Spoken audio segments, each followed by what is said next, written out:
माझी ओजस्वी संगीत निकम आहे. मी इयत्ता 7वी शिकते. माझ्या शाळेचे नाव progressive convent school and junior college Korti आहे. मित्रांनो, आज मी स्त्री उद्धारक सावित्रीबाई फुले या विषयावर माझे मनोगत व्यक्त करणार आहे. नारी जातीने जन्म घेतला सावित्री होणार ग. नारी जातीने जन्म घेतला सावित्री होणार ग.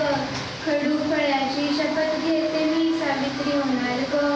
खडू फळ्याची शपथ घेते मी सावित्री होणार ग. सावित्रीबाई फुले यांचा जन्म 3 जानेवारी 1831 रोजी सातारा जिल्ह्यातील नायगाव येथे झाला. त्यांच्या आईचे नाव लक्ष्मीबाई तर वडिलांचे नाव खंडोजी नेवसे पाटील असे होते. त्या काळी बालविवाह होत असे, म्हणून वयाच्या अवघ्या 9व्या वर्षी त्यांचा विवाह ज्योतिराव फुले यांच्याशी झाला. लग्नाच्या वेळी त्या निरक्षर होत्या. ज्योतिरावांनी स्वतः शिक्षण घेतले व सावित्रीबाईंनाही शिकवले. त्यांनी सावित्रीबाईंना घरीच प्रशिक्षण दिले व सावित्रीबाई या महाराष्ट्रातच नव्हे तर संपूर्ण भारताच्या प्रथम महिला शिक्षिका व मुख्याध्यापिका झाल्या.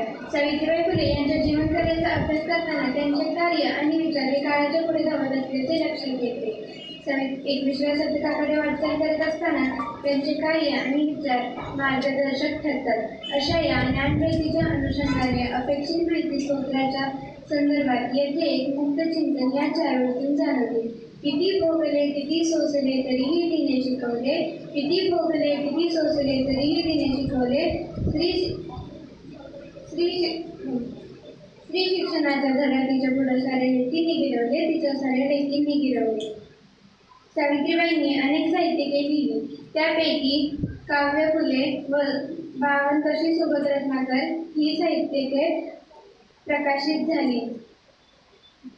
सावित्रीबाईंच्या कार्याची प्रेरणा घेऊन मुलींनी आपला सर्वांगीण विकास करून घ्यावा म्हणून त्यांचा जन्मदिन हा बालिका दिन म्हणून साजरा केला जातो.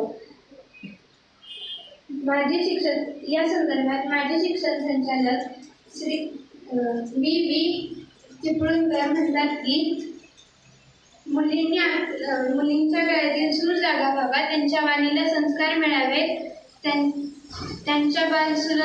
त्यांच्या बुद्धीला व बालसुलभ कल्पनाशक्तीला चालना मिळावी म्हणून त्यांचा जन्मदिन बालिका दिन म्हणून साजरा केला जातो. बालिका दिन साजरा करण्यासंबंधी बी चिपळूणकर म्हणतात, उपचार नसो बालिका दिनी तसाही नसो मनी, मातृऋणाचे स्मरण ठेवू मी, फुलवू ज्योती ही मनीजनी, फुलवू ज्योती ही मनीजनी.